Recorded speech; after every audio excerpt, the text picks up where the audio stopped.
तो नमस्कार बच्चों, कक्षा 11 के लिए हम काफ़ी कुछ आपको पढ़ा चुके हैं। आज हम आर्थ्रोपोडा संग एक बार कैरेक्टर बताए गए थे। आर्थ्रोपोडा संग आपको बताया गया था कि लगभग 90% जीव जातियां आर्थ्रोपोडा संघ के अंतर्गत पाई जाती हैं। आर्थो का मतलब आपका बताया गया था कि ज्वाइंटेड, और पोडाज का मतलब होता है फीट। और ये भी बताया गया था कि इनमें जो आउटर स्केलेटन पाया जाता है, कंकाल पाया जाता है, वो काइटिन का बना हुआ होता है। ये भी आपको बताया गया था कि इनमें संयुक्त नेत्र पाया जाता है। ये भी आपको बताया गया था कि इनमें ब्लड सर्कुलेशन यानी कि रक्त परिसंचरण तंत्र खुले प्रकार का होता है। ये भी आपको बताया गया था कि इनके रक्त में यानी आर्थ्रोपोडा संघ के जंतुओं के रक्त में हीमोग्लोबिन नहीं पाया जाता है।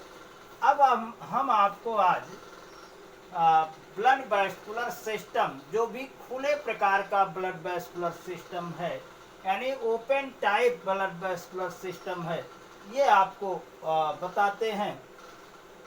और हम खुले और बंद वैस्कुलर सिस्टम के बारे में ये बताया गया था, फिर से बता दें कि खुले प्रकार का ब्लड वैस्कुलर सिस्टम किसी अंग या शरीर में जाकर के रक्त भर जाता है, वहीं से गैसों का आदान प्रदान होता है। और ब्लड वैस्कुलर सिस्टम जो क्लोज टाइप में होता है, मनुष्य में या उच्च श्रेणी के जंतुओं में पाया जाता है, उसमें हृदय से धमनी, धमनी से सिरा, सिरा से फिर हृदय में रक्त पहुंच जाता है।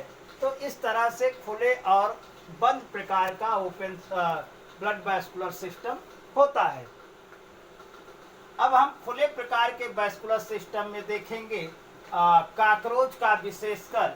तो इसमें आप देख रहे हैं कि अगर हम शरीर के टर्गा यानी ऊपरी खोल को हटाते हैं तो उनमें इस प्रकार की चीजें दिखाई देती हैं। ये ऊपरी खोल है और इसके बीच में जो कैविटी पाई जाती है जिसमें रक्त भरता है, इसे हम हीमोसील कहते हैं। हीमोसील में रक्त जाकर के भर जाता है, इसे हम और हीमोसील के निचले भाग में पेरीन्यूलर रीजन या कैविटी पाई जाती है और ऊपरी भाग में लगभग 13 खंडों में हृदय विभाजित होता है, यानी 13 हृदय होते हैं और इनमें आस्टिया पाए जाते हैं। आस्टिया यानी रंध्र पाए जाते हैं जो कि रक्त के परिसंचरण में मुख्य भूमिका निभाते हैं। अब यहाँ से रक्त की बात करें तो रक्त हीमोसील में भर जाता है। ये कॉन्ट्रैक्टर मसिल्स हैं। कॉन्ट्रैक्टर मसिल्स जो है हेड के चैम्बर को छोटा और बड़ा करते हैं। जब हेड का चैम्बर छोटा होता है यानी कि तो रक्त जो है यहाँ से यहाँ पर पहुँच जाता है, और जब बड़ा होता है ये चैम्बर तो पेरीविसरल कैविटी पर दबाव पड़ता है और रक्त पुनः जो है हार्ट चैम्बर यानी कि हार्ट कैविटी या हृदय के चैम्बर में पहुंच जाता है। पुनः कॉन्ट्रैक्शन के द्वारा जब रक्त इस पर दबाव पड़ता है तो आस्टिया के द्वारा रक्त हृदय में पहुंच जाता है और ये रक्त मस्तिष्क से होता हुआ पुनः जो है निचले चैम्बर में, और इसमें जब दबाव पड़ता है तो रक्त पुनः हीमोसील में भर जाता है। ये भी आपको बताया गया था कि आर्थ्रोपोडा संघ के जंतुओं में श्वसन के लिए कोई विशेष अंग नहीं पाया जाता है, अर्थात उसके शरीर में स्पाइरेकिल या ट्रैकिया पाए जाते हैं स्थान स्थान पर, जो कि ऑक्सीजन को रिसीव करते हैं यानी लेते हैं और हीमोसील में भरे हुए रक्त से कार्बन डाइऑक्साइड बाहर आती है और ऑक्सीजन उससे मिलता है। हीमोसाइनिन ऑक्सीजन का वाहक होता है। और ये भी कह सकते हैं कि आर्थ्रोपोडा संघ के जंतुओं का रक्त लाल इसलिए नहीं होता है क्योंकि उसमें हीमोग्लोबिन नहीं पाया जाता है। तो जो चैम्बर बने हुए हैं, बीच में हीमोसील है और ऊपर हार्ट चैम्बर है, दूसरा न्यूरल चैम्बर है।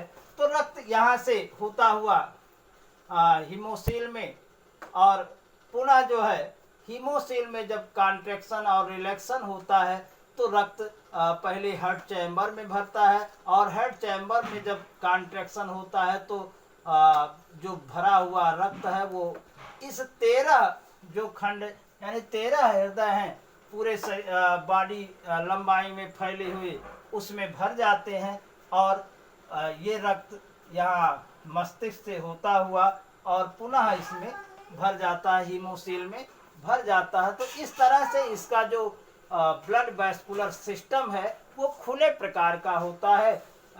ये आर्थ्रोपोडा संघ का मुख्य जो कैरेक्टर यानी लक्षण हमने बताया, उसका पहला लक्षण है। धन्यवाद।